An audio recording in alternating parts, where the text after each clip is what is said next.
Bienvenida a la serie de Peace Fellowship Dialogues de la Agencia Sueca para la Seguridad y la Paz y el Desarrollo, la FBA, que es la Folkeberdatot Academy. Esta serie, te cuento, tiene como propósito recoger experiencias de personas que han estado en el centro de transformaciones de conflicto. Y con ello queremos poner a la mano experiencias para aquellos otros lugares en el mundo que también quieren construir la paz. Bienvenida, ¿quieres presentarte? Bueno, soy Quisquitza Gil de San Vicente, militante histórica de la izquierda abertzale. Pues empecé a militar, como muchos y muchas de nosotras, en el ámbito juvenil, estudiantil. Luego me impliqué mucho en el movimiento feminista del País Vasco y siempre he complementado pues mi militancia en los movimientos sociales con una militancia más política dentro del movimiento independentista. Y en este momento soy responsable de la Secretaría de Construcción Nacional, Unidad Territorial, Nacionalidad en EH Bildu, en el Frente Amplio del movimiento independentista.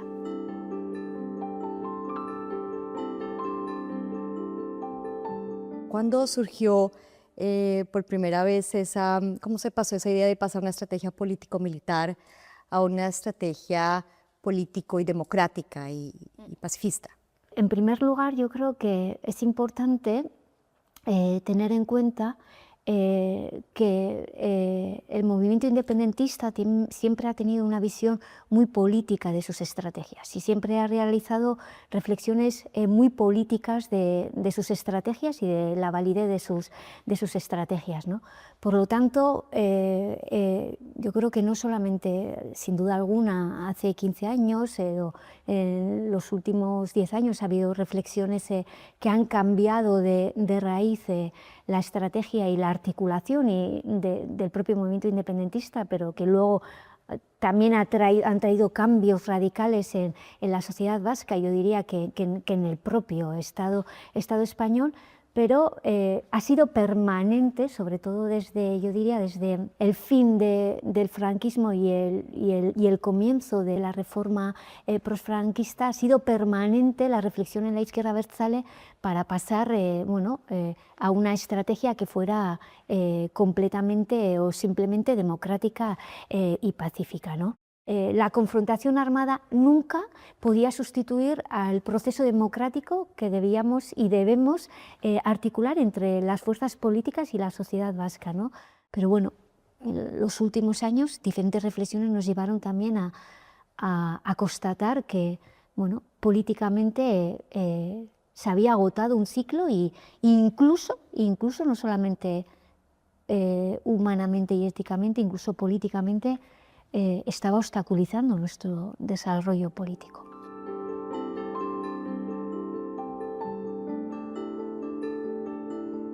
¿Cómo fue en ese proceso de transformación el ambiente dentro del movimiento? ¿Había esperanza, miedo, escepticismo? ¿Cómo se sintió eso dentro del movimiento independentista? Yo creo que como nuestras reflexiones han sido acumulativas, ¿no? Yo creo que llegamos al año 2008, 2007, 2009, que es un poco cuando ya se le da forma, ¿no? De propuesta política a ese cambio de estrategia, ya con un nivel un poco, con unas hipótesis y con un nivel de cohesión bastante amplio, ¿no? Diría, en el movimiento político. Sobre todo yo diría que hay tres elementos, ¿no? que hacen que esa reflexión tenga bastante densidad y sea bastante lógica, por así decirlo, porque, ¿vale?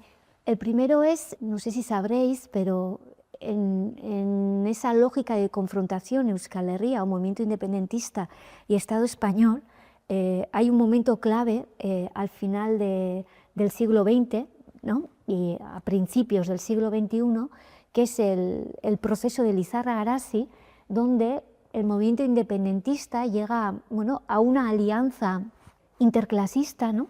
con aquellos partidos, asociaciones y organizaciones sociales que aspiran también a la soberanía de los territorios vascos, ¿no? Y allí establece como una especie de hoja de ruta para intentar bueno, un proceso democrático y para construir una interlocución con los estados, ¿no?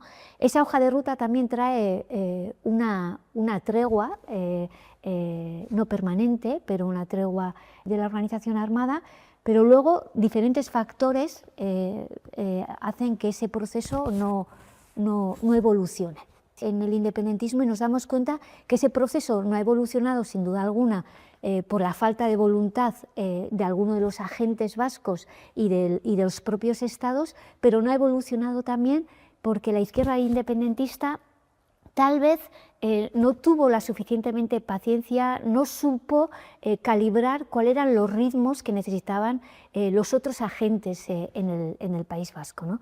Y eso trajo, bueno, una gran desilusión, ¿no? Porque la sociedad vasca acogió de forma muy positiva que todos los agentes de los territorios vascos, que teníamos un poco como objetivo la soberanía, ¿no?, de los territorios vascos, independientemente de nuestro modelo social y de qué tipo de soberanía, a qué tipo de soberanía aspirásemos, nos uniéramos, fue algo muy aplaudido por la sociedad vasca, ¿no? Entonces ahí nos dimos cuenta que los ritmos también de las negociaciones y los ritmos también de la estrategia político-militar igual no eran los ritmos de los partidos políticos y de la sociedad vasca, ¿no? Y que entonces teníamos que repensarnos ciertas cosas, ¿no? Creo que ahí ya empezó el primer toque de atención, ¿no? El segundo toque de atención yo creo que era el contexto internacional, ¿no? Pero yo pondría un momento, ¿no?, o sea, por hacer un resumen, ¿no?, que sería los atentados yihadistas del 11 de septiembre del 2001 y el posterior debate que se genera y toda la estrategia, el posterior debate social que se genera en Europa, ¿no?, y la estrategia antirrepresiva, ¿no?, y eso nos lleva también a una reflexión en la que nos damos cuenta, claro, porque la confrontación armada que había habido en Euskal Herria había sido una confrontación armada con mucho coste humano, y lo vuelvo a repetir, y es algo que yo creo que nos pesa a todos los militantes y las militantes de la izquierda independentista. Si a eso encima le unes a que ya entonces en las diferentes izquierdas, en movimientos que también habían utilizado en la izquierda, bueno, pues estrategias político-militares en sus procesos de liberación nacional, bueno, estaba habiendo un cambio hacia paradigmas más democráticas, bueno, ahí ya es otro punto de alarma, ¿no? Aquí nuestro proceso es diferente, no es ese tipo de proceso, ¿no? Y yo creo que el tercer momento ya que nos lleva a repensar también nuestra estrategia es el último proceso negociador que hacemos esta vez, no solo entre partidos soberanistas, sino también con partidos que podrían en un momento respetar el derecho a decidir de nuestro país, pero que tienen proyectos españoles o ambiciones españolas de construcción de la nación española, cuando en ese proceso de negociación nos damos cuenta que podemos alcanzar compromisos, pero que el Estado español no está preparado.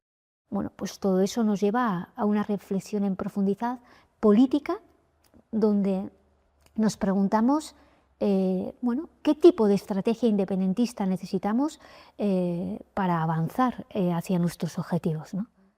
Gracias, Kikitsa, por mencionar muy bien y hacer un listado de esos factores que facilitaron la transición.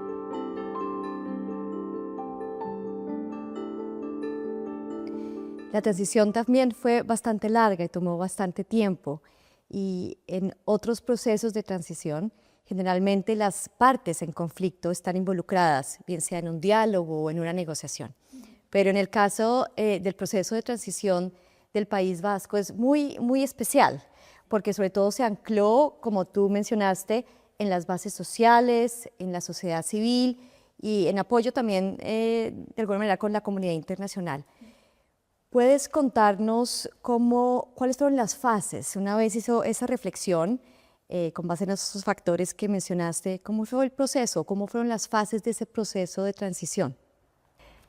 En la primera fase yo creo que es importante tener en cuenta que es una fase donde primero se realiza un debate político en el liderazgo del movimiento independentista, ¿vale? Donde la pregunta que nos realizamos en un principio es una pregunta muy política y una pregunta muy constructiva, basada en un diagnóstico autocrítico, pero es una pregunta política y constructiva de cómo podemos avanzar hacia nuestros objetivos en este contexto y cuáles serían los pasos y los cambios más efectivos para avanzar. Y me parece importante poner el acento en eso porque esa actitud política y constructiva de pensar permanentemente en qué es lo que nos beneficia y qué es lo que alimenta en ese proceso de cambio social es algo que ha seguido todo el proceso, o sea, es como un principio filosófico que nos ha acompañado en todo el proceso, y yo creo que ha sido un poco como la filosofía matriz en los debates que hemos dado a posteriori. Y el segundo elemento también que se establece en esa primera fase, y yo creo que también es importante y que también ha sido el segundo elemento matriz que nos ha permitido ir resolviendo todos los obstáculos, porque han sido muchos los que hemos tenido en el camino, es que somos plenamente conscientes de que el Estado español va a hacer absolutamente todo lo que tenga en su mano para obstaculizar este proceso de cambio de forma segura, de forma cohesionada y de forma homologada, por así decirlo, ¿no? Y digo que nos damos cuenta de eso porque cuando empezamos con la reflexión en el movimiento independentista, teníamos un liderazgo clave en todo el proceso, ¿no? Seguramente sin cuya participación no se entiende tampoco este proceso, y una vez que se pone en marcha este debate, ese liderazgo es detenido, ¿no?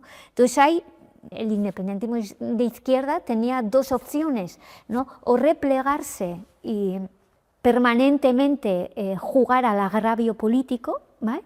O analizar bien cuáles eran las razones de esa operación y profundizar en su cambio de estrategia, ¿no? Y yo creo que acertó en esa decisión.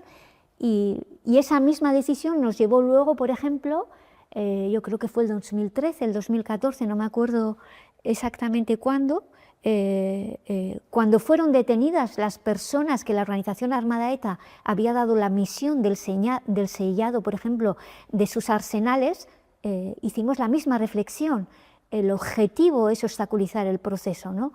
O cuando en el 2015 el Estado español detuvo a la dirección en la clandestinidad de la organización armada, hicimos la misma reflexión, ¿no?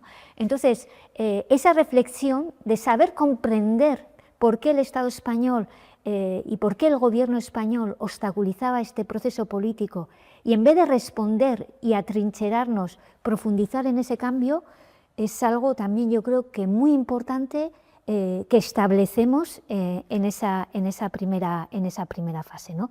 En esa primera fase también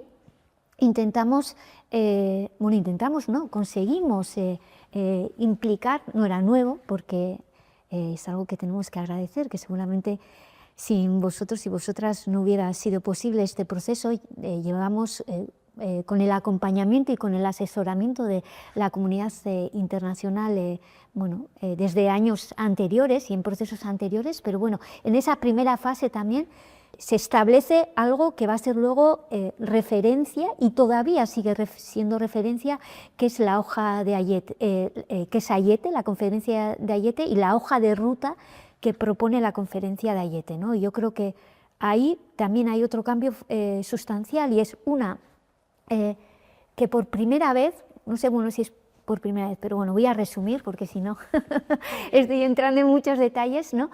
Pero si diferencia la resolución de las consecuencias del conflicto armado y el fin del conflicto armado, de la resolución del conflicto político, ¿no?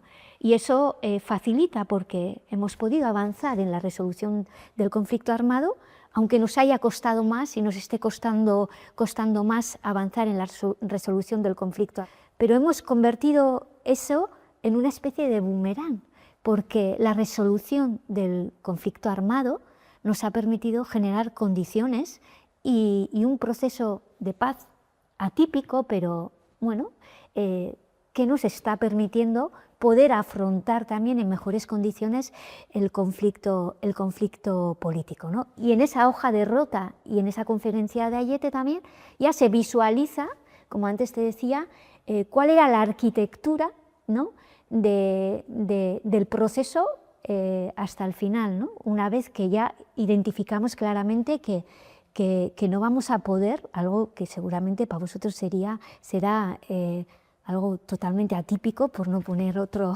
adjetivo, ¿no?, que no hemos podido hacer este proceso de la mano, de forma segura y de la mano del Estado español, y entonces lo hemos tenido que hacer de la mano de la comunidad internacional y de las instituciones y la sociedad civil vasca. Y en la conferencia de Ayete ya se dibuja esa arquitectura, ¿no? Una segunda fase, yo creo que sería esa fase en la que intentamos establecer, bueno, pues esa arquitectura de negociación al uso, por así decirlo, tanto en el País Vasco como en Noruega, con esa mesa de negociación. Y yo creo que en esa segunda fase hay dos elementos que luego alimentan el proceso, que son importantes, ¿no? Uno es, yo creo que ETA es consciente, porque ETA también ha hecho esa reflexión autocrítica de los últimos años, es consciente de que tiene que dar credibilidad al proceso, ¿vale? Tiene que dar credibilidad al proceso. Entonces, no espera, ETA ha tomado una decisión estratégica, ¿no?, anteriormente, pero, claro, en una lógica de negociación, esa decisión estratégica, bueno, te condiciona, ¿no?, porque las otras partes son conscientes o intuyen que tú has tomado una decisión estratégica, pero no saben del todo cómo vas a generar esa decisión estratégica o si la vas a poder implementar hasta el final. Y entonces yo creo que ahí ETA, incluso sabiendo que eso le sitúa en una condición de inferioridad en la mesa de negociación, va tomando decisiones para alimentar ese proceso y para reafirmar ese proceso de cambio también, tanto en su comunidad política como en su comunidad militante y ante la sociedad vasca y ante la comunidad internacional, ¿no? Y es ahí cuando decide bueno, pues, dar por finalizado la lucha armada. Es allí cuando decide desmantelar su aparato militar, es ahí cuando decide de forma pública desmantelar también su aparato económico. Bueno, es allí cuando va tomando decisiones que luego harían imposible que ETA fuera una organización armada, pero eso yo creo que da credibilidad al proceso, Y un segundo elemento también me parece importante en esa fase es que la sociedad vasca aplaude la decisión que toma la izquierda independentista, ¿no? Y bueno, en el 2011, bueno, EH Bildu, la marca política de la izquierda independentista, puede presentarse a las elecciones después de más de 10 años de ilegalizaciones, y nos convertimos en la primera fuerza municipalista, en el segundo partido político contando la mayoría de los territorios vascos, y es algo que va en ascenso. En este momento somos el primer partido político, si tenemos en cuenta la totalidad de los territorios vascos. Y luego la tercera fase yo creo que sería a partir del 2013, 2014, cuando ya somos plenamente conscientes de que, bueno, no es posible operativizar un proceso de cambio de ciclo, ¿no?, de forma bueno, dialogada y acompasada con los estados, y entonces ponemos en marcha como hipótesis prioritaria la hipótesis del cambio de ciclo unilateral y civil, ¿no?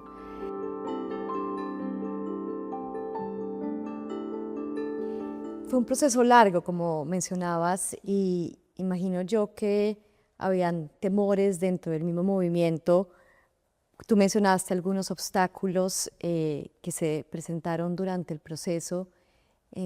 ¿Cómo hicieron para mantener la coherencia dentro del movimiento, teniendo en cuenta que no era un proceso lineal y que hubo tantos obstáculos? ¿Cómo lo lograron? Porque muchas veces en estos momentos de transición, ese es uno de los grandes temas, cómo mantener la cohesión de los grupos o del movimiento.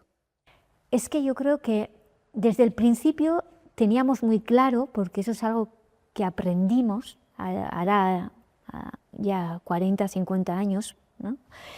Aprendimos que siendo una nación tan pequeña, la contraparte siendo tan grande, ¿no? Tan grande y tan poderosa, nuestra llave es la unidad y la lealtad y la ilusión, ¿no? Y la corresponsabilidad. Entonces yo creo que es algo que hemos mantenido durante estos años, pero es algo que se convirtió en un principio político desde el principio del debate y del cambio de estrategia, ¿no? Muchas veces por eso se nos ha exigido, ¿no? Otras partes, no, vais muy despacio, tenéis que avanzar más, tenéis que tomar no sé qué declaración. Y nosotros decíamos, no, pero vamos despacio porque vamos todos y todas, ¿no? Vamos despacio porque esto está siendo un proceso de transformación interna también, en el que estamos aprendiendo todas y nos estamos resituando todos y todas, ¿no? Y entonces ese proceso de cohesión, ¿no? Ese principio de lealtad también a un proceso colectivo ha hecho también que seamos muy sinceros entre nosotras y nuestras reflexiones, pero esa sinceridad y autocrítica también era un reconocimiento a las preocupaciones de nuestra comunidad, ¿no? En el último proceso de la organización armada, el que le llevó, en el último debate, proceso de debate, el que llevó a la toma de su última decisión, la de la disolución, la organización también reconoció y puso voz a aquellas problemáticas y aquellos miedos y también aquellos dolores de muchas personas que no habían podido participar de ciertas decisiones, ¿no? Pues porque no les había sido posible poder compartir en tiempo y forma ciertas cosas, ¿no? Y fue, por así decirlo, un ejercicio muy balsámico y cohesionador, ¿no? Porque se puso nombre a esas subjetividades y a esos miedos también que tenía mucha gente, ¿no?